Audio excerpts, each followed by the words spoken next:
নমস্কার, news prime নিউজে আপনাদের সবাইকে স্বাগত। আমি রয়েছে আপনাদের সাথে মিনাক্ষী, চোখ রাখছি খবরে। প্রয়াত চিকিৎসক ডাক্তার রাসমোহন সরকার এবং সুনীল রঞ্জন দেবীর বাসভবনে গেলেন মুখ্যমন্ত্রী ডাক্তার মানিক সাহা। ক্ষেত্রে প্রয়াতদের পরিবারের উদ্দেশ্যে করলেন সমবেদনা জ্ঞাপন। প্রয়াত হয়েছেন রাজ্যের বিশিষ্ট স্ত্রীরোগ বিশেষজ্ঞ ডক্টর রাসমোহন সরকার। শুক্রবার প্রয়াত হন ডক্টর রাসমোহন সরকার। শনিবার প্রয়াত ডক্টর রাসমোহন সরকারের বাসভবনে যান মুখ্যমন্ত্রী ডক্টর মানিক সাহা। এক্ষেত্রে প্রয়াতের উদ্দেশ্যে শ্রদ্ধা জ্ঞাপন করেন মুখ্যমন্ত্রী, করেন প্রয়াতের পরিবারের উদ্দেশ্যে সমবেদনা জ্ঞাপন।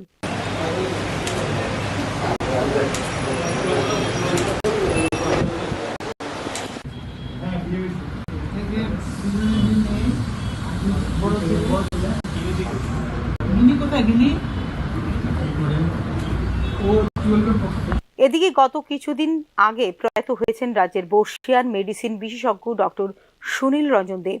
শনিবার প্রয়াত চিকিৎসক ডক্টর সুনীল রঞ্জন দেবের বাসভবনে পৌঁছে প্রয়াতের বিদেহী আত্মার স্মৃতির প্রতিও শ্রদ্ধা নিবেদন করেন মুখ্যমন্ত্রী ডক্টর মানিক সাহা। এদিন প্রয়াত ডক্টর সুনীল রঞ্জন দেবের শোক সন্তপ্ত পরিবার পরিজনদের গভীর সমবেদনাও জ্ঞাপন করেন মুখ্যমন্ত্রী ডক্টর মানিক সাহা।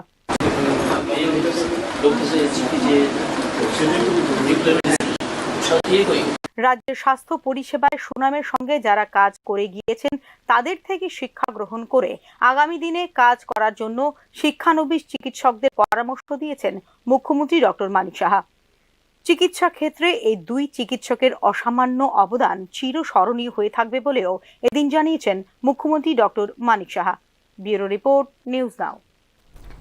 প্রকাশ করা হলো আহমেদাবাদ বিমান ধ্বংসের প্রাথমিক রিপোর্ট। ফুয়েল সুইচ বন্ধ করাতেই চরম পরিণতি স্পষ্টভাবে উল্লেখ করা হয়েছে রিপোর্টে, কিন্তু কে করলো সুইচ অফ তার উল্লেখ নেই প্রাথমিক তদন্ত রিপোর্টে। আহমেদাবাদ বিমান বিপর্যয়ের 30 দিনের মাথায় প্রকাশ্যে এসেছে প্রাথমিক তদন্ত রিপোর্ট। ককপিটের ফুয়েল কাট অফ সুইচ বন্ধ থাকার কারণেই এই দুর্ঘটনা বলে উল্লেখ করা হয়েছে রিপোর্টে। আর সেই রিপোর্টে যা জানানো হয়েছে তাতে সমাধানের বদলে আরো গাঢ় হয়েছে রহস্য। প্রশ্ন উঠছে, কে বন্ধ করলো ফুয়েল কাট অফ সুইচ? ভুল করে এই সুইচ বন্ধ করে দেওয়া সম্ভব নয় বলে অভিমত অভিজ্ঞ পাইলটদের। নিজে থেকেও বন্ধ হয় না এই সুইচ, তাও আবার একসঙ্গে দুটো। তবে কি আসন্ন পরিণতি জেনেও মোক্ষম সময়ে সুইচ দুটি বন্ধ করে দিয়েছিলেন দুই পাইলটের কেউ? আহমেদাবাদের সর্দার বল্লভভাই প্যাটেল বিমানবন্দর থেকে টেক অফ করার কয়েক সেকেন্ডের পরে বিমানের ফুয়েল কন্ট্রোল সুইচ বন্ধ করে দেন দুই পাইলটের কেউ। সঙ্গে সঙ্গে অন্যজন চিৎকার করে ওঠেন, আপনি এই সুইচ বন্ধ কেন করলেন? জবাবে অন্য পাইলট বলেন, আমি এই কাজ করিনি। তার প্রায় সঙ্গে সঙ্গে সুইচ দুটিকে ফের চালু অবস্থায় ফেরানো হয়, কিন্তু জেট ইঞ্জিন একবার বন্ধ হয়ে গেলে ফের চালু হতে সময় লাগে বেশ কিছুক্ষণ। সুইচ অন করার পরে ইঞ্জিন চালু হওয়ার প্রক্রিয়া শুরু হলেও তা প্রয়োজনীয় শক্তি যোগাতে পারেনি বিমানকে, ফলে মাটিতে আঘাত করে বিমানটি। আকাশে থাকাকালীন বিমানের ইঞ্জিন কোনো কারণে নিচ থেকে বন্ধ হয়ে গেলে বা ইঞ্জিনে কোনোভাবে আগুন লেগে গেলে তবেই ফুয়েল কাট অফ সুইচ বন্ধ করেন পাইলটরা। কিন্তু এক্ষেত্রে ফুয়েল কাট অফ সুইচ বন্ধ করার আগে বিমানের দুটি ইঞ্জিন চলছিল সম্পূর্ণ স্বাভাবিকভাবে। তাহলে কেন বন্ধ করা হলো ফুয়েল কাট অফ সুইচ? আধুনিক যে কোনো বিমানের দুটি ইঞ্জিনের মধ্যে কোনো একটি চালু থাকলেই বিমানটি উঠতে পারে। এক্ষেত্রে দুটি ইঞ্জিনের ফুয়েল কন্ট্রোল সুইচ প্রায় একসঙ্গে বন্ধ করে দেওয়ার উদ্দেশ্য নিয়েই উঠেছে প্রশ্ন। এই রিপোর্ট প্রকাশ্যে আসার পর প্রশ্ন উঠতে শুরু করেছে একাধিক। দুই পাইলটের মধ্যে কথোপকথনের উল্লেখ থাকলেও কে কোন কথা বলেছেন তার উল্লেখ নেই রিপোর্টে দুজনকেই পাইলট বলে উল্লেখ করা হয়েছে। ফলে সুইচ বন্ধ করলে কেন প্রশ্নটি কে করেছেন তা স্পষ্ট নয়। তবে রিপোর্টে জানানো হয়েছে বিমানটি চালাচ্ছিলেন first officer Clive কুন্দল। Captain Sumit Sabharwal ছিলেন নজরদারির দায়িত্বে। বিমানটি ম্যানুয়াল টেক অফ হয়েছিল, যার স্বাভাবিকভাবে জানাচ্ছেন অভিজ্ঞ পাইলটরা। সঙ্গে তারা এও জানাচ্ছেন উড়ানের এই প্রাথমিক পর্যায়ে দুই পাইলটের মধ্যে যিনি বিমানটি ওড়ানের দায়িত্বে থাকেন তাকে অত্যন্ত একাগ্রতার সঙ্গে সামনের সমস্ত যন্ত্রের দিকে তাকিয়ে থাকতে হয়। ফলে তার পক্ষে ফুয়েল কাট অফ সুইচ বন্ধ করা খুবই অস্বাভাবিক। তবে কি ওই সুইচ বন্ধ করেছিলেন ক্যাপ্টেন সাভারওয়াল? তার জবাব নেই রিপোর্টে। ক্যাপ্টেন সাভারওয়াল একজন অত্যন্ত অভিজ্ঞ পাইলট। নিজের পেশাদারী জীবনের প্রায় শেষ লগ্নে এসে পৌঁছেছিলেন তিনি। টেক অফের ঠিক পরে ফুয়েল কন্ট্রোল সুইচ বন্ধ করলে কি পরিণতি হতে পারে তা বিলক্ষণ জানা ছিল তার। ফলে তিনি এই কাজ ভুলেও করে থাকবেন কিনা তা নিয়েও উঠছে প্রশ্ন। এছাড়া হাতের ধাক্কা লেগে বা কোনো কিছু পড়ে ফুয়েল কাট অফ সুইচ বন্ধ হয়ে যাওয়া প্রায় অসম্ভব, কারণ এই সুইচগুলি এমনভাবে বানানো যাতে অন বা অফ করতে গেলে প্রথমে সুইচটিকে টেনে ওপর দিকে তুলতে হয়, তারপর সামনে বা পেছনে ঠেলে অবস্থান বদলাতে হয়। হাত লেগে বা কোনো কিছু পড়ে সুইচ বন্ধ হয়ে যাওয়ার নেই কোনো সম্ভাবনা। ফলে কেউ না কেউ সুইচ বন্ধ করেছিলেন তা এক প্রকার নিশ্চিত। টেক অফের পর বিমান 1000 ফুট উচ্চতায় না ওঠা পর্যন্ত সাধারণত পাইলটরা ল্যান্ডিং গিয়ার বন্ধ করা ছাড়া কোনো সুইচ স্পর্শ করেন না। প্রশ্ন হলো, তাহলে কি টেক অফের ঠিক পরে জেনে বুঝেই ফুয়েল কাট অফ সুইচ বন্ধ করে দিয়েছিলেন দুই পাইলটের কেউ? ফ্লাইট ডেটা রেকর্ডারের তথ্য অনুসারে বন্ধ করে ফের চালু করা হয়েছিল ফুয়েল কাট অফ সুইচ, যে সুইচ উড়ান চলাকালীন বন্ধ করারই কথা নয়। নিজে থেকে বন্ধ হয়ে যাওয়া সম্ভব নয়। উড়ানের গুরুত্বপূর্ণ পর্যায়ে সেই সুইচ বন্ধ করা হলো কেন, তারই মিলেনি কোনো উত্তর। ব্যুরো রিপোর্ট, নিউজ নাও। বাড়ি নির্মাণের ক্ষেত্রে আগরতলা পুর নিগম অনুমোদিত বিল্ডিং প্ল্যানার থেকে প্রয়োজনীয় পরামর্শ নেবার আবেদন জানিয়েছে Agartala municipality building planner association. সাংবাদিক সম্মেলন করে এই আবেদন জানিয়েছে অ্যাসোসিয়েশন। বাড়ি নির্মাণের ক্ষেত্রে কোনো রকম প্রতারণার ফাঁদে পা না দেবার জন্য আবেদন জানিয়েছে Agartala municipality building planner association. এক্ষেত্রে আগরতলার পুর নিগম অনুমোদিত বিল্ডিং প্ল্যানারের কাছ থেকে পরামর্শ নেবার আবেদন জানিয়েছে অ্যাসোসিয়েশন। থেকে শুরু করে বাড়ির কমপ্লিশন সার্টিফিকেট পর্যন্ত যদি কেউ অথরাইজ থাকে, যদি কেউ অ্যাপ্রুভ থাকে, তাহলে সে হচ্ছে গিয়ে আগরতলা মিউনিসিপাল কর্পোরেশনের অ্যাপ্রুভড ইঞ্জিনিয়ার। আপনারা যখনই বাড়ির নকশা, যখনই বাড়ির প্ল্যান বানাবেন, আপনারা যার কাছে প্ল্যান বানাতে যাচ্ছেন তার কাছ থেকে তার আইডেন্টিফিকেশনটা চেয়ে নেবেন। তাকে জিজ্ঞেস করবেন যে আপনি আগরতলা মিউনিসিপাল কর্পোরেশনের অ্যাপ্রুভড বিল্ডিং প্ল্যানার কি। কারণ অ্যাপ্রুভড বিল্ডিং প্ল্যানারের সিগনেচার ছাড়া, ওদের কাগজপত্র ছাড়া কোনো প্ল্যান আগরতলা মিউনিসিপাল কর্পোরেশন থেকে বের হয় না। অতীতে এরকম বহু কেস হয়েছে, একটা দুটো কেস আমাদের নজরে আছে, যেগুলোর মধ্যে দেখা গেছে জনসাধারণ প্রতারিত হয়েছে। সেই প্রতারণাগুলো থেকে, সেই প্রতারণার ফাঁদে আপনারা পা দেবেন না। আমাদের ওয়েবসাইটে, আমাদের আগরতলা মিউনিসিপাল কর্পোরেশন অফিসে গেলে আপনারা আমাদের লিস্ট পেয়ে যাবেন। আপনারা অবশ্যই আগরতলা মিউনিসিপাল কর্পোরেশনের রেজিস্টার্ড বিল্ডিং প্ল্যানারের যে লিস্ট আছে, সেই লিস্ট থেকে আপনাদের পছন্দ মতো যে কাউকে চুজ করে আপনারা আপনাদের বাড়ির প্ল্যান করতে পারেন। এবং প্ল্যান করার পাশাপাশি এখন যে জিনিসটা খুব মুখ্য উদ্দেশ্য হয়ে দাঁড়িয়েছে, আপনাদের দেখবেন বিল্ডিং প্ল্যানের কপির মধ্যে লেখা থাকে যখন কোনো জনসাধারণ বিল্ডিং বানাবে তখন তাকে অবশ্যই প্ল্যানারকে ইন্টিমেট করতে হয়। প্ল্যানার তার দায়িত্ব অনুযায়ী তার বাড়িতে যাবে, তাকে পরামর্শ দেবে, এবং যখন একবার প্লিন্থ লেভেল, একবার রুফ লেভেলে প্ল্যানার গিয়ে কিন্তু আপনাদেরকে পরামর্শ দেবে।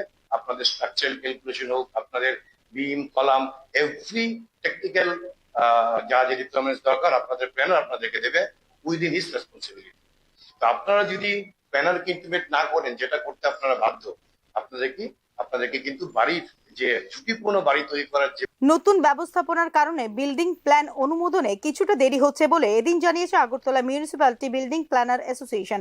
পরিবর্তিত পরিস্থিতিতে আমাদের নতুন রুট ইমপ্লিমেন্ট করতে গিয়ে আমাদের সিস্টেমসের যে আপগ্রেডেশন চলছে, তার জন্য হয়তোবা জনসাধারণ কিছুটা কষ্ট পাচ্ছেন, কিছুটা দেরিতে প্ল্যান অ্যাপ্রুভ হচ্ছে, কিন্তু একটু সময় লাগছে, যেহেতু আমাদের সিস্টেমটা এখন নতুন। আমরা সিস্টেমের সাথে অ্যাডপ্ট করে চলেছি নিজেদেরকে, এবং আগরতলা মিউনিসিপাল কর্পোরেশনের ই গভর্নমেন্ট সেল আমাদেরকে সর্বরকম ভাবে সাহায্য করছে কিভাবে নতুন সিস্টেমকে আমরা ইমপ্লিমেন্ট করতে পারি।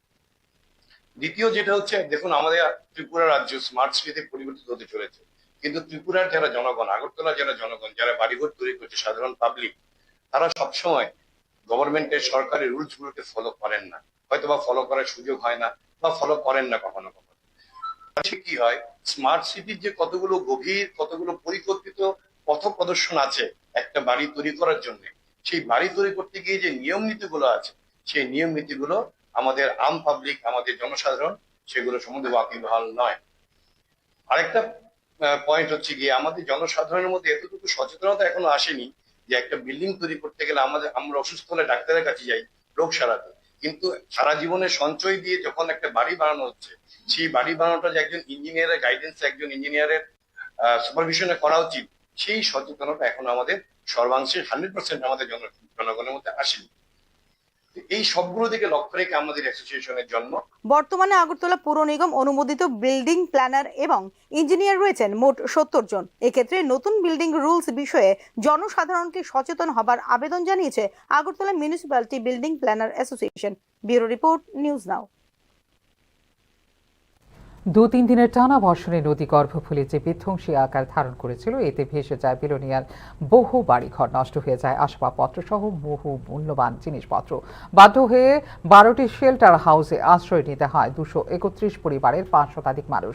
শনিবার প্রদেশ কংগ্রেস সভাপতি আশিস কুমার সাহা এলাকা পরিদর্শন করেন এবং কথা বলেন বিধ্বস্ত পরিবার সমূহের সাথে। বিলোনিয়া কংগ্রেস ভবনে এক সাংবাদিক সম্মেলনে তিনি বন্যায় বিধ্বস্ত পরিবারের ক্ষতিপূরণ এবং নিষ্কাশনী ব্যবস্থা উন্নত মানের করার দাবি জানান। মুহুরী নদীর বাঁধের কাজটি নিম্নমানের বলেও এদিন জানান তিনি। যে পরিস্থিতির সৃষ্টি হয়েছে, আমরা উদ্বেগ প্রকাশ করছি যে এবারের বর্ষা মৌসুমে এই বিলোনিয়া প্রকৃতির দাপট কেটে উঠতে না উঠতেই প্রচন্ড গরমের দাবদাহে অস্থির গোটা রাজ্য। এর উপর আবার লোডশেডিং, সব মিলিয়ে এক অস্বস্তিকর পরিবেশের সৃষ্টি হয়েছে। শুক্রবার গভীর রাতে আসাম থেকে একটি মালবোঝাই ট্রাকের ধাক্কায় রাস্তার বৈদ্যুতিক খুঁটি উল্টে যায়। ঘটনা বনমালীপুর ভগবান ঠাকুর বাড়ি চৌমনি এলাকায়। 12টার সময় একটা বড় গাড়ি আইয়া সেটা ট্রাক্টরে মানে নিয়নের সময় এটারে বাইঙ্গার দিয়ে গেছে। তারপরে এটা অনেক দিন ধরেই আমরা এটারে অ্যাপ্লিকেশন করা হয়েছে, কিন্তু এটা তদন্ত নিতেছে না। এটা পুরানটারে আবার এটারে অল্প কিছু মেরামত করে এটা ঠিক করে যাবে। এত লুট লইতে পারতেছে না। এটা ইমিডিয়েট আমরা 3টা পোস্ট আমরা এটা নতুন করার জন্য আমরা আবেদন কাউন্সিলরে জানাইছিলেন? হ্যাঁ, কাউন্সিলরে জানাইছি। কাউন্সিলর এটা কোনো স্টেপ নিতেছে না। আপনি কোন দপ্তরে জানাইছেন? আমরা বিদ্যুৎ কারেন্ট অফিসে বিদ্যুৎ দপ্তরে জানানি হয়েছে। দূরপাল্লার রেলের মাধ্যমে পুনরায় দেশের মূল ভূখণ্ডের সঙ্গে সম্পর্ক স্থাপন হলো ত্রিপুরার। শনিবার নির্ধারিত সময়ে আগরতলা রেল স্টেশন থেকে বেঙ্গালুরুর উদ্দেশ্যে রওনা হলো হামসফর এক্সপ্রেস। শনিবার অর্থাৎ 12 জুলাই থেকে প্রায় পুরোদমে ট্রেন চলাচল শুরু হয়ে গেল পাহাড়ি রেলপথে। সচল হলো বিপর্যস্ত মোফাদিয়াখু স্টেশনের মধ্যবর্তী অংশের 51 ভায়া 1 থেকে 2 কিলোমিটার এলাকা। তবে প্রথম কয়েকদিন সতর্কতার সঙ্গে এবং দিনের বেলায় ট্রেন চলাচল করবে পাহাড়ি রেলপথে বলে জানিয়েছে উত্তর পূর্ব সীমান্ত রেল। রাতের দিকে বন্ধ রাখা হবে রেলপথ। এর সময়ে চলবে রেলপথের পুনরুদ্ধার কাজ। এখনো রেলপথের বিপর্যস্ত এলাকায় চলছে সংস্কার কাজ। রেলপথে পাহাড় বেয়ে মাটি ও পাথরের চাই নেমে আসা ঠেকানোর নেওয়া হয়েছে উদ্যোগ। রেলপথ সচল করার পাশাপাশি যাত্রী সুরক্ষা ও নিরাপত্তাকে অগ্রাধিকার দেওয়া হচ্ছে বলে জানিয়েছে উত্তর পূর্ব সীমান্ত রেল। সীমান্ত রেলের জারি করা বিজ্ঞপ্তি অনুসারে 11 জুলাই সকাল 6:20 আগরতলা থেকে তেলেঙ্গানার চার্লাপল্লী স্টেশনের উদ্দেশ্যে 07029 নম্বরের দূরপাল্লার বিশেষ এক্সপ্রেস ট্রেনটি যাত্রা শুরু করে শনিবার অর্থাৎ 12 জুলাই সকাল 5টার সময়। একইভাবে আগরতলা স্টেশন থেকে কর্ণাটকের বেঙ্গালুরু ক্যান্টনমেন্ট স্টেশনের উদ্দেশ্যে নির্ধারিত সময় সকাল 5:30 যাত্রা শুরু করে হামসফর এক্সপ্রেস। পূর্ব ঘোষণা অনুসারে আগরতলার বদলে গুয়াহাটি থেকে যাত্রা করার কথা ছিল হামসফর এক্সপ্রেসের। আগরতলা ও গুয়াহাটির মধ্যে হামসফর এক্সপ্রেসের চলাচল আগে বাতিল করা হলেও শেষ পর্যন্ত প্রত্যাহার করা হয়েছে সিদ্ধান্ত। পাশাপাশি আসামের বরাক উপত্যকার শিলচর এবং বদরপুর জংশন স্টেশনের সঙ্গে সংযোগ রক্ষাকারী 2টি ট্রেনের সূচি বদল এবং 1 জোড়া ট্রেন বাতিল করেছে উত্তর পূর্ব সীমান্ত রেল। Bureau report, news now. Smart meter নিয়ে ক্ষোভ বিক্ষোভের মধ্যে একে ক্লিন চিট দিয়ে দিল বিজেপি নেতৃত্বাধীন রাজ্য সরকার। এক্ষেত্রে স্মার্ট মিটার নিয়ে পশ্চিমবঙ্গে ভিন্ন সুর বিজেপির। তবে কি দ্বিচারিতার শিকার হয়ে ভুগতে হচ্ছে রাজ্যের বিদ্যুৎ গ্রাহকদের, তা নিয়ে উঠছে প্রশ্ন। বিদ্যুৎ নিগমের স্মার্ট মিটার নিয়ে গ্রাহকদের মধ্যে ক্রমশ বাড়ছে দুর্ভোগ, প্রেক্ষিতে বাড়ছে ক্ষোভও। বিভিন্ন জায়গায় স্মার্ট মিটারের বিরুদ্ধে পথ অবরোধ করছেন ক্ষুব্ধ গ্রাহকরা। স্মার্ট মিটার অতিরিক্ত বিদ্যুৎ বিল দিতে হচ্ছে বলে অভিযোগ গ্রাহকদের। অস্বাভাবিক হারে বিল আসছে প্রতি মাসে, তাই অবিলম্বে এই স্মার্ট মিটার বাতিলেরও দাবি জানিয়েছেন গ্রাহকরা। যদিও স্মার্ট মিটারে কোনো ধরনের অতিরিক্ত বিল আসার সম্ভাবনার কথা উড়িয়ে দিয়েছেন স্বয়ং বিদ্যুৎ মন্ত্রী রতনলাল নাথ এবং তার অধস্তন ত্রিপুরা রাজ্য বিদ্যুৎ নিগম। তাদের মতে স্মার্ট মিটার গ্রাহক বান্ধব, যেখানে অতিরিক্ত বিল আসার কোনো প্রশ্নই আসে না। ইতিমধ্যে স্মার্ট মিটার বসানোর কাজও শুরু করে দিয়েছে রাজ্য সরকার, যা সম্পূর্ণ বেআইনি বলে জানিয়েছে ত্রিপুরা ইলেকট্রিসিটি কনজিউমার্স অ্যাসোসিয়েশন। ইতিমধ্যে স্মার্ট মিটারের বিরুদ্ধে দেশ জুড়ে আন্দোলনে নেমেছে প্রায় 2 লক্ষ ইঞ্জিনিয়ার। উল্লেখযোগ্য বিষয় হলো স্মার্ট মিটার নিয়ে রাজ্যের বিদ্যুৎ মন্ত্রী এবং তার দোসর বিদ্যুৎ নিগমের দাবি সত্ত্বেও দেশের বেশ কয়েকটি রাজ্যে স্মার্ট মিটার বসানোর প্রক্রিয়া শুরু করেও বন্ধ করে দেওয়া হয়েছে সেই প্রক্রিয়া।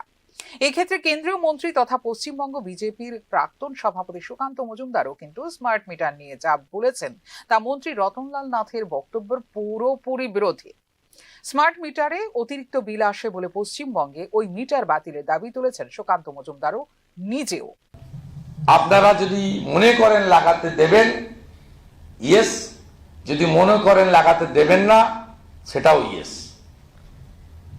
ভারত সরকারের যে বিদ্যুতের উপরে রেগুলেটরি অ্যাক্টস রয়েছে, যার কাগজ ফাইল আমি কাছে নিয়ে বসেছি, তাতে খুব পরিষ্কার কথা, এই অ্যাক্টের অনুযায়ী ইলেকট্রিসিটি রেগুলেটরি কমিশন, এইটা লেটেস্ট 20/2/2024, এটা অপশনাল। আপনারা যদি মনে করেন লাগাতে দেবেন, যদি মনে না করেন লাগাতে দেবেন না। যিনি মনে করছেন লাগাতে দেবেন না, ঘাড় ধাক্কা মেরে বাড়ি থেকে এই এজেন্সিকে বের করে দেবেন।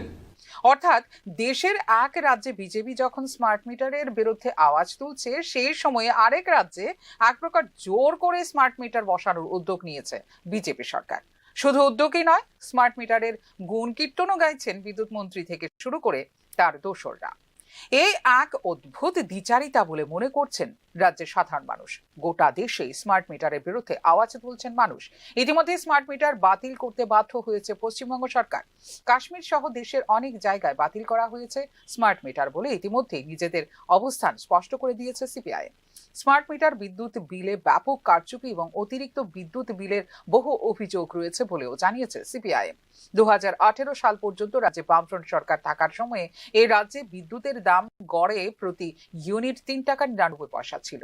আর বিজেপি সরকার আসার পর এখন বিদ্যুৎ বিল হয়েছে 7 টাকা 92 পয়সা প্রতি ইউনিট বলে জানিয়েছে বিরোধী সিপিআইএম। দক্ষতার অভাব এবং পরিচালনগত ত্রুটির কারণে আটকানো যাচ্ছে না বিদ্যুৎ নিগমের ট্রান্সমিশন লস। সঠিকভাবে পরিচালনা করা গেলে এবং যদি বিদ্যুৎ চুরি বন্ধ করা যেত, তাহলে অনায়াসেই আটকানো যেত এই ট্রান্সমিশন লস বলে অভিমত বিরোধী দলের। গত কয়েক বছরে চূড়ান্ত লোকসানে চলছে বিদ্যুৎ নিগম। এমনকি বিদ্যুতের জন্য প্রয়োজনীয় গ্যাস কেনার টাকাও দিতে পারছে না নিগম। এখন পরিস্থিতি সামাল দেওয়ার জন্য চলছে ব্যাংক থেকে ঋণ নেওয়ার চেষ্টাও। আর এসবের পেছনে মূলত দায়ী নিগমের পরিচালনগত ত্রুটি বলে অভিযোগ অন্যান্য বিরোধী রাজনৈতিক দলগুলোর। এদিকে বিদ্যুৎ ক্ষেত্রে যে কয়েকটি সিদ্ধান্ত নিয়েছে রাজ্য সরকার, তা নিয়ে কিন্তু প্রশ্ন তুলছেন সাধারণ মানুষ। জনগণের 2% রিবেট কেন হ্রাস করলো রাজ্য সরকার, তা নিয়ে উঠছে প্রশ্ন। 7 দিনের মধ্যে বিল দিলে 5% ছাড় মিলত, সেই সময় 5 দিন করা হলো কেন, প্রশ্ন উঠছে তা নিয়েও। সব ধরনের কর নেওয়ার পরেও ডিউটি চার্জ নতুন করে লাগানোর কি দরকার ছিল, তাতে উঠছে প্রশ্ন। মাসের বিল মাসে দিতে পারছেন না, এই কারণে স্ল্যাব বদলে যাচ্ছে। এর জন্য অতিরিক্ত টাকা কেন গ্রাহক দেবেন, তা নিয়েও প্রশ্ন ওঠা স্বাভাবিক। বিদ্যুৎ নিগম ও সরকারের ব্যর্থতার কারণে আদায় করা যাচ্ছে না শহরে 40% এবং গ্রামে 50% গ্রাহকের বিল। এক্ষেত্রে নিগমের ব্যর্থতার দায় নিজের উপর নিয়ে কেন সাধারণ মানুষকে চরম ভোগান্তির দিকে ঠেলে দিচ্ছে রাজ্য সরকার, প্রশ্ন উঠছে তা নিয়েও। ফিউরো রিপোর্ট, নিউজ নাও। এদিকে স্মার্ট মিটার ইস্যুতে এককভাবে সিদ্ধান্ত না নিয়ে সর্বদলীয় বৈঠকের মাধ্যমে সিদ্ধান্ত নেবার পক্ষে সওয়াল করল কংগ্রেস। স্মার্ট মিটার বিষয়ে বিধানসভায় সর্বদলীয় বৈঠকের মাধ্যমে সিদ্ধান্ত নেবার জন্য সরকারের উদ্দেশ্যে দাবি জানিয়েছেন কংগ্রেস বিধায়ক গোপাল রায়। বিদ্যুতের স্মার্ট মিটার নিয়ে পশ্চিমবঙ্গের বিরোধিতা করলেও ত্রিপুরা কেন স্মার্ট মিটারের পক্ষে গাইছে বিজেপি, তা নিয়েও প্রশ্ন তোলেন কংগ্রেস বিধায়ক।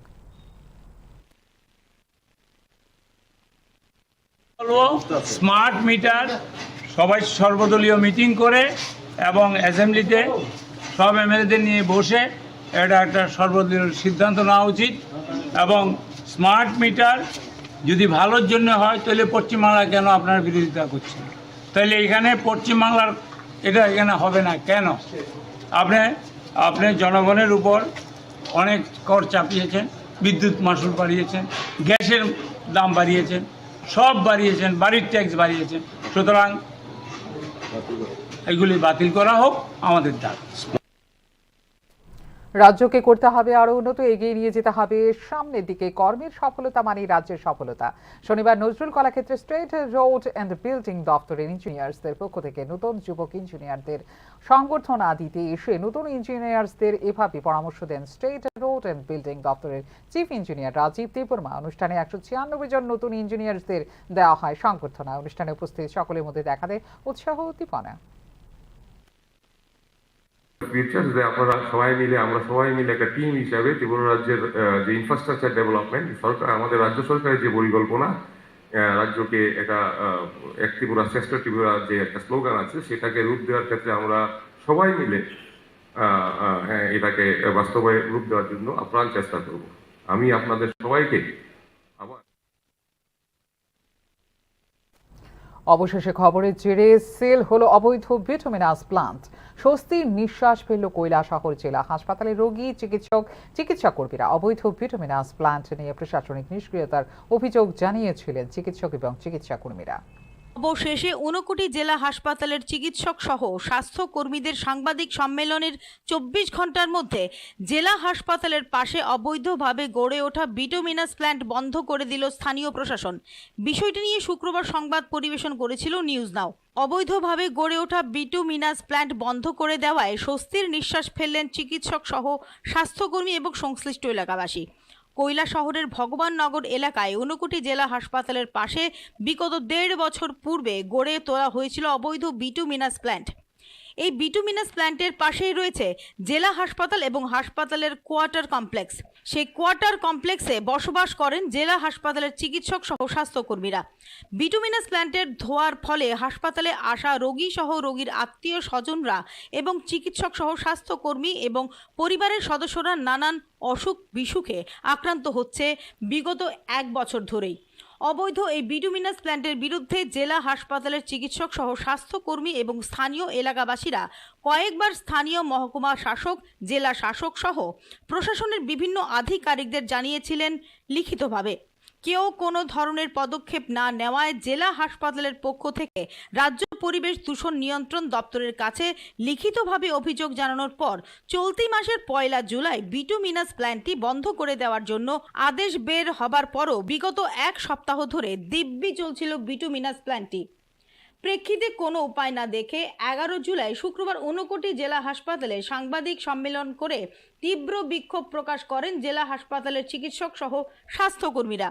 নিউজ নাও সহ বিভিন্ন সংবাদ মাধ্যমে এই খবর প্রচারিত হবার পরই 12 জুলাই অর্থাৎ শনিবার কৈলাসহর মহকুমা শাসক, মহকুমা পুলিশ আধিকারিক, রাজ্য দূষণ নিয়ন্ত্রণ পর্ষদের আধিকারিকরা অনির্দিষ্টকালের জন্য সিল করে দেয় অবৈধ এই বিটুমিনাস প্ল্যান্ট। সম্পূর্ণ অবৈধভাবে বিটুমিনাস প্ল্যান্টটি গড়ে তোলা হয়েছিল বলে জানিয়েছেন কৈলাসহর মহকুমা শাসক। কোনো পারমিশন আমরা দেখতে পাইছি না। ক্লোজার হিসেবে পলিউশন বোর্ড হয়ে দিয়েছে, যেটা ক্লোজ, তার লাগি এটা আমরা সিল করি। তো এই বিষয়ে কি যিনি এখানে মাই কনস্ট্রাকশনে কর্ণধার আছেন ওনাকে জানিয়েছিলেন আপনারা? না না, উনিও জানেন বিষয়টা, যে ওনাদের officially পারমিশন নেই। আপনারা উনি কত যে তারিখে পারমিশন জানিয়েছেন? নেননি উনি নিজেও জানেন। একটা পারমিশন নিতে লাগে ওটা। তারপর কোনো অফিশিয়াল লেটার কি আমার দিয়েছেন? কথা, আপনি যদি একটা মানে কোম্পানি খুলেন, যার লিগ্যাল কাগজপত্র নিতে হবে, এটা তো আপনি প্রথমেই জানেন যে আমার এই পারমিশন থাকলে আমি একটা কোম্পানি বা যে কোনো একটা ফ্যাক্টরি খুলতে পারি। এখানে তো প্রায় 1 বছর ধরে আছে, তো 1 বছর ধরে প্রশাসনের চোখে পড়লো না? না না, নিশ্চয়ই এটা প্রসেস তো আছে, প্রসেস হয়েছে দেখি তো পলিউশন বোর্ড এটার একটা অর্ডার দিয়েছে যে আপনি এটা চালাতে পারেন। জেলা হাসপাতাল পরিসরে গড়ে ওঠা অবৈধ বিটুমিনাস প্ল্যান্ট কিভাবে দিনের পর দিন চালু ছিল তা নিয়েই উঠছে প্রশ্ন। নিয়ম নীতি এবং আইনকে তোয়াক্কা না করার ক্ষেত্রে উপযুক্ত পদক্ষেপ গ্রহণ না করার জন্য একাংশ প্রশাসনিক কর্মকর্তাদের নিষ্ক্রিয়তা নিয়েও উঠছে প্রশ্ন। ব্যুরো রিপোর্ট, নিউজ নাও। 1 বছরে 1 কোটি গাছ সামাজিক উন্নয়নের সবুজের অভিযান স্লোগানকে সামনে রেখে সারা দেশে বৃক্ষরোপণ কর্মসূচি শুরু করেছে পজিটিভ বার্তা সংস্থা। বিশ্ব উষ্ণায়ন মোকাবেলায় সচেতন প্রচেষ্টা হিসেবে এই কর্মসূচি শুরু হয়েছে গত 5 জুন থেকে। এই কর্মসূচির অংশ হিসেবে সারা দেশে একযোগে বৃক্ষরোপণ কর্মসূচি পালিত হবে 15 জুলাই। আগামী 6 সেপ্টেম্বর নয়াদিল্লির ঐতিহাসিক কনস্টিটিউশন ক্লাব অফ ইন্ডিয়ার সভাকক্ষে এই কর্মসূচির মূল্যায়ন করা হবে এবং সম্মাননা প্রদান করা হবে সেরা 40 জনকে। থেকে। এই কর্মসূচিতে আরো গতি আনতে সংস্থার আগরতলা সিটি অফিসে আয়োজন করা হয় বিশেষ আলোচনা সভার। কর্মসূচির সফল বাস্তবায়নে 15 জুন নিজ নিজ এলাকায় বৃক্ষরোপণ করতে সমাজের সকল অংশ জনগণের প্রতি আহ্বান রেখেছে উদ্যোক্তা সংস্থা পজিটিভ বার্তা।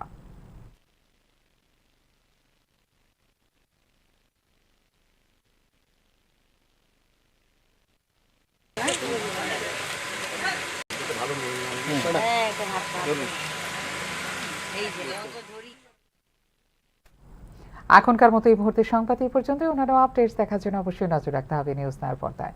নমস্কার, শুভরাত্রি।